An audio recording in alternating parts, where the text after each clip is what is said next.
রাস্তায় যদি 50 লাখ টাকা পাইতাম বা কেউ ভুল করে যদি আমার অ্যাকাউন্টে 50 লাখ টাকা পাড়ায় দিত, লাইফটাই চেঞ্জ হয়ে যেত। 5 লাখ টাকা দিয়ে একটা বাইক কিনতাম, নীল কালারটা কিনতাম, নীল কালারটা সুন্দর না, গোল্ডেনটা কিনতাম। বাকি থাকে কত? 45 লাখ টাকা।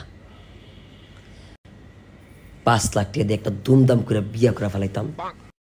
বাকি থাকে হইল কত? 40 লাখ টাকা।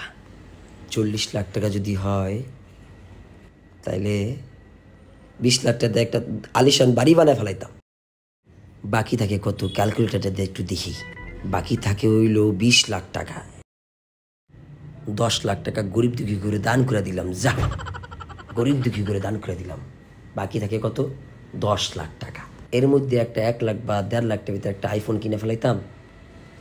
বাকি থাকে কত দেখি? ওরে ভাই, এখনো তো অনেক টাকা। এত টাকা আমি কি করবো? এত টাকা আমার, এত টাকা কিনলে আমার এত টাকা কিনলে